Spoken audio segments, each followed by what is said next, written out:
Nós estamos fazendo essa caminhada no Salmo 119 e hoje nós estamos na sessão 41, do versículo 41 até o versículo 48. Então abra sua Bíblia, Salmo 119, 41 a 48. Nós vamos fazer essa leitura.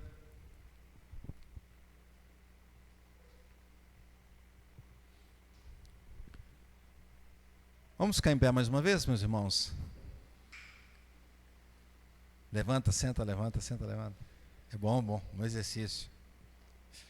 Salmo 119, nós vamos ler então 41 a 48. Eu vou fazer a leitura, os irmãos acompanhem comigo. Depois, quando a gente estiver expondo, aí a gente vai ler alguns versículos juntos. Diz assim: Venham também sobre mim as tuas misericórdias, Senhor, e a tua salvação segundo a tua promessa. E saberei responder aos que me insultam, pois confio na tua palavra. Não tires jamais de minha boca a palavra da verdade, pois tenho esperado nos teus juízos. Assim, observarei de contínuo a tua lei para todo sempre, e andarei com largueza, pois me empenho pelos teus preceitos. Também falarei dos teus testemunhos na presença dos reis, e não me envergonharei. Terei prazer nos teus mandamentos, os quais eu amo. Para os teus mandamentos que amo, levantarei as mãos e meditarei nos teus decretos. Glória a Deus. Vamos orar. Bendito seja o Senhor pela tua palavra. Bendito seja o Senhor que nos deu esse salmo tão maravilhoso para lermos, para nos deleitarmos, para recebermos a tua instrução. Bendito é o Senhor que nos trouxe aqui essa noite e não nos deixou ficar em casa ou ir a outro lugar. Bendito é o Senhor que tem guiado as nossas vidas. Nós te pedimos, Pai, então, que nos ensine a tua palavra nessa noite.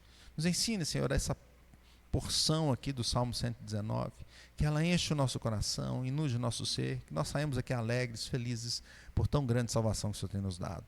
Nós oramos em nome de Jesus. Amém. Podemos sentar, meus irmãos. O título do nosso estudo de hoje é, fale comigo, Palavra de Salvação. Isso, Palavra de Salvação. Então nós podemos perceber algumas coisas aqui nesse salmo, mas eu queria te perguntar assim, já tendo esse título em mente, mas pensando nas coisas da sua vida, o que mais que você espera? Qual aquilo que é mais importante para a gente? Para você? Talvez você está esperando uma namorada, uma noiva, né? Talvez você esteja esperando uma solução, uma causa na justiça. Isso é o mais importante para mim, não é? Ou uma bênção na área financeira, ou uma cura. Contudo, nós podemos perceber aqui o que o salmista realmente tem, onde ele tem um pensamento, em que ele tem um pensamento, o que ele busca, não é? O que ele quer e o que veio até ele. O Salmo 119, então, ele é peculiar, porque ele é um salmo que é grande, são 176 versículos, e esses versículos são divididos em 22 partes, 22 seções, e cada uma delas refere-se a uma letra do hebraico. E cada versículo nessa parte começa com aquela letra do hebraico. A gente não consegue ver porque está em português, mas ele é feito assim. É um salmo maravilhoso, é um salmo que ele está ali, vamos dizer, bem perto do centro da Bíblia, né? E ele indica, exatamente, fala sobre a palavra de Deus. É um salmo que nos enche sobre a palavra de Deus. O salmista ele vai explicando e vai falando de diversas formas, e ele usa vários sinônimos, preceitos, mandamentos, caminho, estatutos, lei, tudo isso como sinônimo da palavra de Deus, não é? E ele vai ensinando a importância da palavra de Deus para as nossas vidas, e como Deus foi maravilhoso de dar a palavra dele e não nos deixar cegos e sem saber para onde ir. Porque assim é aquele que não tem a palavra de Deus. O que eu vou fazer? De onde que eu vim? Para onde que eu vou? São perguntas fundamentais para as pessoas quando elas pensam um pouco mais de uma forma mais profunda. quando elas percebem que o tempo aqui na terra é limitado, e elas começam a falar, mas não faz sentido viver aqui assim dessa forma, tem alguma coisa a mais. Mas aquele que lê a palavra de Deus, é iluminado pelo Espírito Santo, Deus mostra para ele o sentido da vida, Jesus, o sentido da vida, não é?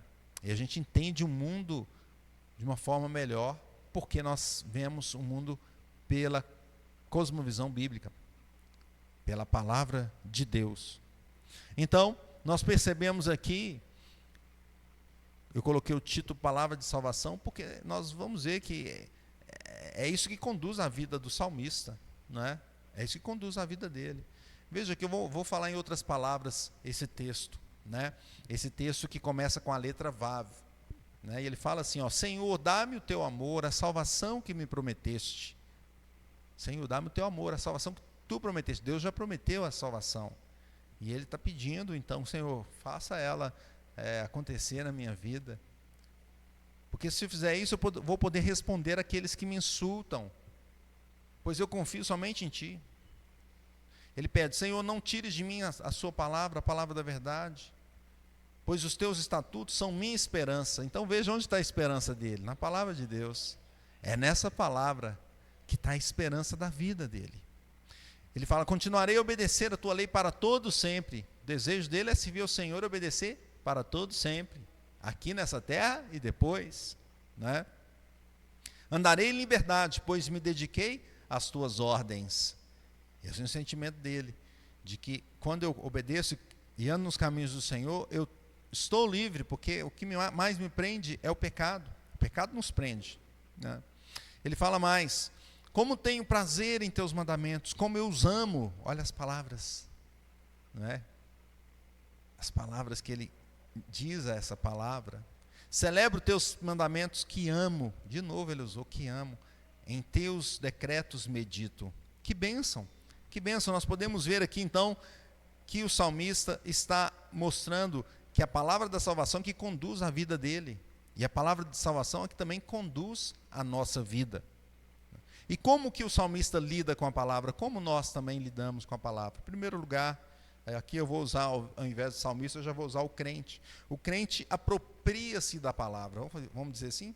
O crente apropria-se da palavra. Então leia comigo o versículo 41, que diz assim, venham também sobre mim, vamos ler?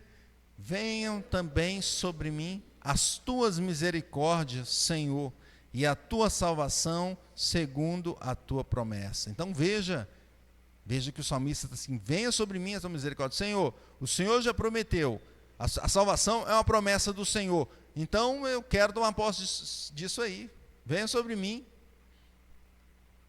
Ele toma posse então, pela fé, obviamente, pela fé, dessa graça do Senhor, dessa palavra maravilhosa do Senhor.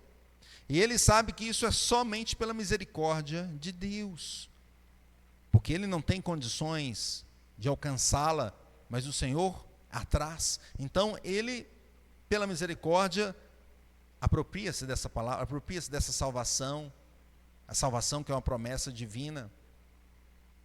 E Deus, quando promete, meus irmãos, Ele cumpre. Não é igual a gente. Às vezes a gente fala uma coisa, né? Ah, vou fazer tal coisa. Às vezes a esposa fala, precisamos arruma ali o negócio na cozinha. Ah, eu vou.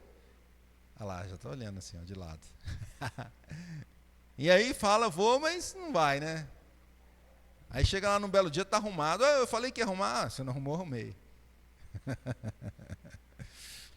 Meus irmãos, o que Deus promete, Ele faz no tempo dele. Aí o outro pode dizer, tá vendo? Eu vou fazer no meu tempo. Mas o tempo do Senhor é perfeito, o nosso não. O nosso não é perfeito. Você vai deixar a água vazando lá até acabar? Né? Então veja que ele se apropria dessa palavra da vida, da salvação. E assim então somos nós também, a mesma salvação é prometida aos que recebem Jesus Cristo. Atos 16, 31 diz assim, crê no Senhor Jesus e será salvo, tu e tua casa. Então o que precisamos para ser salvos? Crer em Cristo Jesus. Quem vai nos salvar?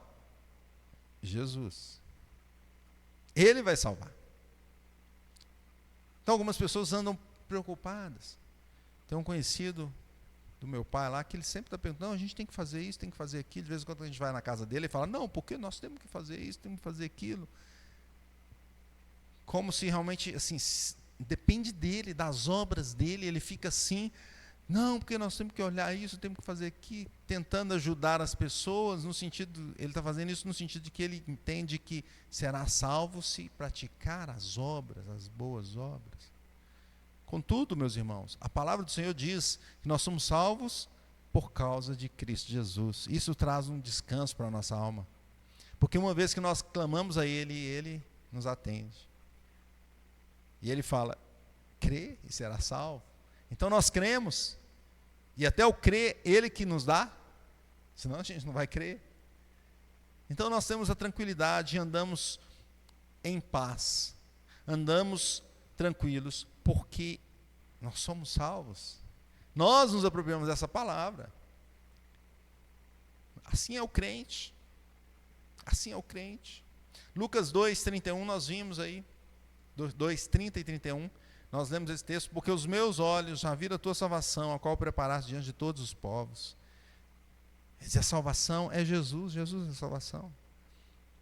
Ah, mas Jesus é o menino Jesus? O texto até usa o texto lá de Lucas, fala menino Jesus, né? É o menino Jesus lá no passado? Não. O menino, ele foi menino Jesus. Ele cresceu. E ele pregou o evangelho, curou, levou-me, fez milagres, morreu por nós, ressuscitou e foi para o céu. Está do lado, à direita de Deus Pai Todo-Poderoso, com toda a autoridade. Jesus reina. Jesus é o Senhor. É o Rei Jesus. É nele a nossa salvação. É dele que vem a nossa salvação.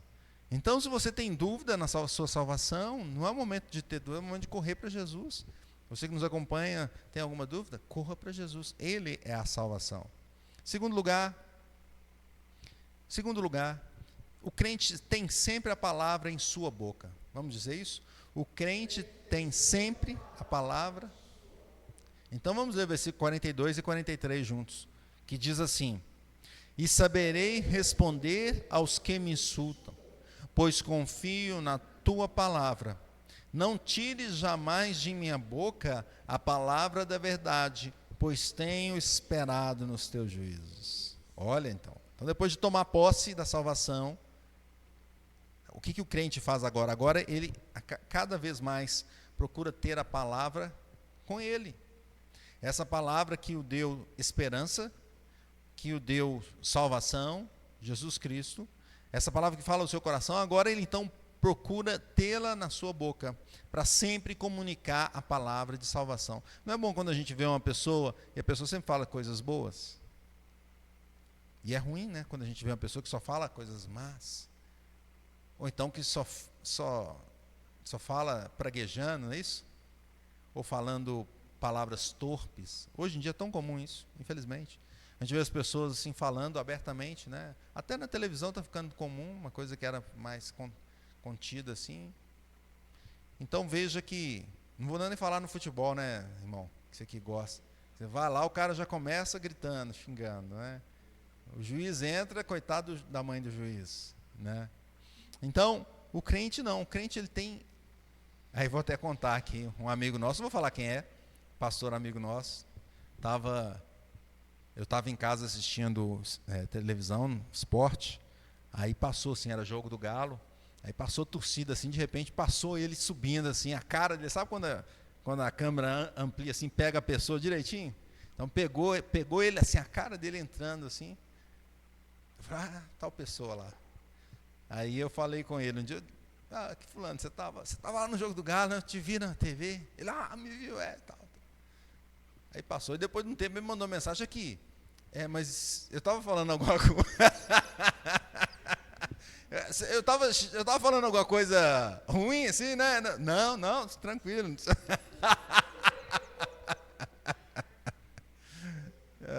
Então veja, irmãos, quando a gente está cheio da palavra de Deus, nós vamos falar o quê? A palavra de Deus. É interessante que até alguns jogadores que são assim crentes, Eu fiquei olhando essa diferença.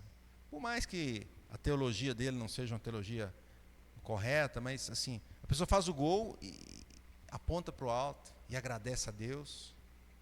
Agora os outros fazem o gol e saem. Não vou nem falar as palavras aqui. Nem falar. Não é isso? Faz um gol, o cara já começa. Pá, pá, pá. Que coisa, que diferença. O crente sempre tem a palavra de salvação na sua boca. Quando chega alguém e fala, pô, estou passando uma dificuldade. O Senhor é sua força, sua fortaleza. Né? Eu estou enfermo, olha, o Senhor pode curar. O Espírito Santo é que consola. Quantas vezes a gente vai no funeral e as pessoas saem de lá consoladas. Uma vez eu fui no funeral de um vizinho, ex-vizinho nosso, e ninguém era crente, né? Não tinha ninguém crente, mas cheguei lá, falei, não, vou lá, momento oportuno, né? Era a mãe de um vizinho, e aí chegou lá, e não tinha ninguém, eu falei, se quiser eu trago uma palavra, né? Não, quero. Aí eu levei uma palavra, né? E falei, olha, aqui todo mundo vai chegar nesse ponto. Aqui é o final, aqui nessa terra. Mas tem esperança além dessa vida. E a esperança é Jesus. Aqueles que estão em Cristo poderão contemplar um novo tempo, uma nova era, um novo local, novos céus, nova terra. Não é? E eles ficaram assim, né? Ouvindo. Percebia que eles estavam atentos. É a palavra de Deus que traz o consolo. O funeral é um momento que, se você não falar a palavra de Deus, não tem consolo. Porque o que você vai falar? Não é? Se não for a Bíblia, se não for a própria voz de Deus consolando, dizendo, olha, filho meu, estou convosco, filhos, estou com vocês. É a bênção do Senhor. A palavra de Deus sempre está na boca. Paulo falava assim para Timóteo, olha, prega a palavra, insta, quer seja oportuno, quer não, corrige, repreende, exorta, com toda longanimidade e doutrina. Momento oportuno da gente pensar no que a gente fala. Né? O que a gente tem falado flui da palavra de Deus ou está fluindo mais dos nossos pensamentos, que às vezes são muito tortos, muito errados? Essa palavra é a palavra que realmente muda, e o salmista buscava tê-la na sua boca em todo o tempo. Veja que o versículo 46 também nos está ligado a esse ponto. Ele diz assim, leia comigo o versículo 46, diz assim, também falarei dos teus testemunhos na presença dos reis e não me envergonharei. Olha que coisa, então é em todo local. E aqui nós podemos até puxar o apóstolo Paulo. A gente vindo no carro, o pastor Marcelo comentou sobre isso, falou, se Paulo não tivesse preso lá, ele não teria chegado até a falar para reis, não é? E ele foi diante de reis, pessoas importantes, e ele foi lá e falar o quê? A palavra de Deus. Ele deu testemunho da vida dele, ele falou que ele era fariseu, terrível, porque ele matava as pessoas, mas ele procurava fazer aquilo de uma forma a cumprir corretamente, a ser zeloso para com a lei, até que ele descobriu que Jesus é a lei e a salvação, e aí mudou a vida dele, e ele contava isso para as pessoas. Que bênção, o crente que tem a palavra na sua boca em todo o tempo. Terceiro lugar, o crente obedece a palavra, vamos dizer, o crente obedece a palavra. Versículos 44 e 45, leamos juntos. Assim, observarei de contínuo a tua lei para todo sempre, e andarei com largueza, pois me empenho pelos teus preceitos. Então o salmista não apenas fala da palavra, mas ele vive a palavra. Ele fala e ele vive as duas coisas juntas. Ele obedece. Esse termo observar aqui carrega esse sentido de obediência, né?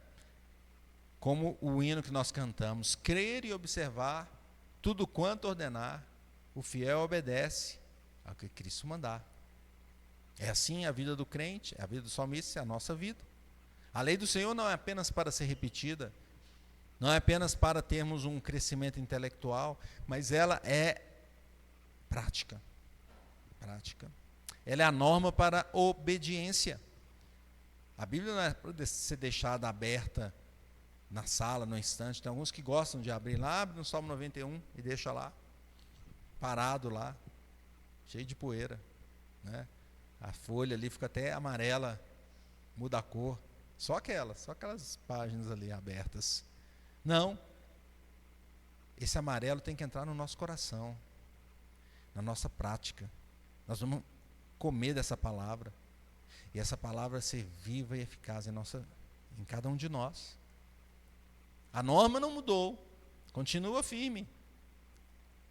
Ah, mas tem coisas do Velho Testamento que não se faz mais. Sim, porque elas indicavam o sacrifício de Cristo. Então nós não vamos matar um cordeiro aqui, como o amigo do pastor Marcelo queria fazer na igreja dele. Por que não vão fazer se está escrito no Velho Testamento? Porque a lei cerimonial foi cumprida em Cristo.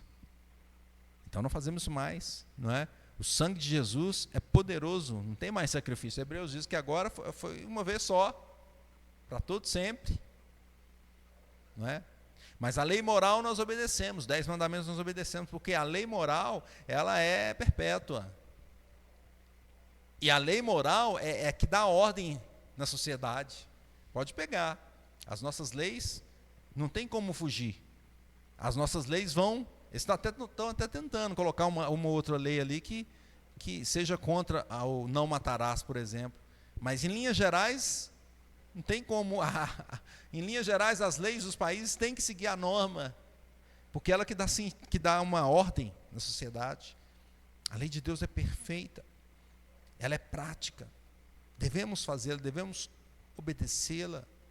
A cultura não pode mudar a lei, porque é uma lei eterna, a lei do Senhor, né? É a lei do Senhor. Veja que Pedro diz em 1 de Pedro 1,25: a palavra do Senhor, porém, permanece eternamente. Ora, esta é a palavra que vos foi evangelizada. Firmeza. Isso é uma bênção, meus irmãos, porque numa cultura que tudo vai mudando, né? Agora pode isso, agora não pode, agora aquilo. Nós ficamos, né? Ei, qual que é a verdade? Onde está a solidez? A palavra de Deus é solidez. Ela dá a firmeza para que nós construamos os nossos relacionamentos, os nossos trabalhos, os nossos estudos. Ela dá firmeza para isso. Marcos 13:31 diz assim: passará o céu e a terra, porém as minhas palavras não passarão. Então o crente obedece a essa santa e eterna palavra do Senhor. Quarto lugar, o crente ama a palavra. Vamos dizer isso? O crente ama a palavra.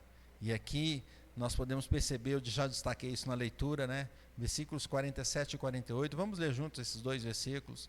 Dizem assim: terei prazer nos teus mandamentos, os quais eu amo. Para os teus mandamentos que amo, levantarei as mãos e meditarei nos teus decretos. Olha só, olha que bênção. Então a palavra é apropriada, ela é falada, ela é obedecida e ela é amada. Ela é amada. O teólogo Matthew Henry diz assim: quanto mais deleites tivermos a serviço de Deus, mais próximos estaremos da perfeição. Não concordaremos com a sua lei somente pelo fato de ela ser boa. Teremos prazer nela por ser boa para nós. Empregaremos todas as nossas forças para cumpri-la. Olha que texto de Matthew Henry. Então a palavra nos leva à perfeição. Ele fala: olha, não vamos só concordar com ela, nós vamos ter prazer nela, nós vamos cumpri-la com nossa força, vamos empregar nossa força para cumprir essa palavra, pois ela nos fortalece e ela é boa para nós. Que bênção, meus irmãos. O prazer, então, na palavra do Senhor é característica do crente. Amar a palavra é amar o Senhor Jesus.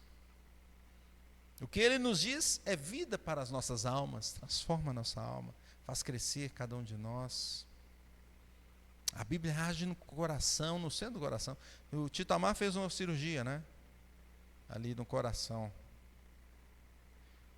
Mas a cirurgia pode ter corrigido alguma coisinha ou outra, mas quem mudou realmente o coração de Tito Amar foi Jesus.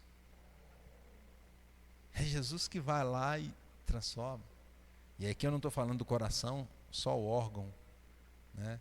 Eu estou falando do ser humano, dos nossos pensamentos, das nossas atitudes, da nossa vontade, das nossas ações, que vêm da nossa vontade, né? Então Deus muda isso, porque o homem caído tem um coração ruim, mas Deus vai lá e faz uma mudança que só Ele pode fazer. E agora nós começamos a buscá-lo mais e mais, mais e mais. O que Ele diz é vida para as nossas almas. Jesus se entregou por nós e nos salvou pela sua palavra. A Bíblia age no coração então do homem caído e o transforma. E por isso que o crente ama a lei do Senhor. Derek Kidner diz assim: levantarei as minhas mãos, usualmente é um termo para oração. Aqui é uma expressão arrojada para o anseio pela revelação de Deus nas Escrituras. É como se fosse levantando as mãos no sentido de: estou ansiando, venha sobre mim, venha em mim a tua palavra, a tua bênção, não é? Quem que você tem amado mais? O que você tem amado na sua vida? Mais do que a Jesus, mais do que a palavra dele? Tem amado seus bens? Tem amado o seu trabalho? A sua esposa, a sua família, sua namorada, futura namorada? Quem você tem amado? Ame ao Senhor, ame a lei do Senhor, anseia pelo Senhor em sua vida, pela sabedoria divina. Mateus 22:37 diz assim, meus irmãos: respondeu-lhe Jesus: amarás o Senhor teu Deus de todo o coração, de toda a tua alma e de todo o teu entendimento. Glória a Deus, glória a Deus. Concluindo então, a palavra de salvação conduz a nossa vida, conduz a vida em testemunho. Ela é apropriada por nós, ela é pregada por nós, ela é obedecida por nós e ela é amada por nós. Assim é o crente verdadeiro, não é? Pois Jesus Cristo é a própria palavra. E ele então, e ela deve ser recebida como recebemos a Cristo. Deve ser anunciada como se anunciássemos o próprio Cristo. Ela deve ser obedecida como se Cristo estivesse do nosso lado mandando. Ela deve ser amada como se Cristo estivesse do nosso lado nos consolando. Então, como viveremos? Algumas aplicações. Em primeiro lugar, na verdade, uma aplicação, meus irmãos. Tome posse da salvação. Tome posse da palavra da salvação. Viveremos tomando posse da palavra de salvação. Spurgeon diz assim: o principal resultado das misericórdias de Deus é a sua salvação. É a nossa maior necessidade, é o maior presente dele. Veja, é a maior necessidade e é o maior presente do Senhor. Tudo é perfeito para Deus, tudo se encaixa perfeitamente. Nós temos um anseio e a maior necessidade de salvação, porque se passarmos esse mundo sem a salvação do Senhor, é perdição eterna. E essa é a nossa maior necessidade. E o Senhor nos dá o quê? Exatamente a salvação tão necessária, tão necessária. Deus é maravilhoso. A misericórdia do Senhor é grande e ela nos traz a salvação. É uma salvação que transforma. Já aqui, a gente já vê os frutos aqui. A pessoa vai ser santificada lá na glória. Sim, ela já vai começando aqui. Já vai vendo os frutos. A pessoa quando converte, ela já muda, não é?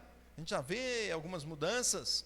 E a cada dia vai mudando mais e mais. A salvação já causa essa transformação. E você tem experimentado isso na sua vida? Você tem experimentado a salvação do Senhor? Experimente cada dia mais e mais. Tome posse dela. É o Senhor que está te dando, que está te guiando. Você recebeu o Senhor Jesus Cristo no seu coração? Se recebeu, Ele está fazendo uma mudança, e essa mudança é profunda, e a cada dia você vai mudando. Cada dia você olha para trás e fala: puxa, aquela coisa que eu fazia não faço mais. Ainda tem outras para tirar, mas o Senhor vai tirando isso. Aos poucos vai te dando robustez na sua vida espiritual. Você vai crescendo para a glória de Deus, até o dia que Ele te leva. Até o dia que Ele te leva. Então vamos seguir esses passos do salmista, proclamar a palavra, obedecer a palavra. Que ela seja um presente em sua vida continuamente em todos os lugares. Que ela não seja um enfeite só, mas prática e efetiva. Ame a palavra, que ela seja o seu prazer e que o Senhor Jesus seja o seu prazer dia após dia. Portanto, vivamos com a palavra enraizada em nossas vidas, em nossas mentes, em nossos corações, e que Deus nos abençoe.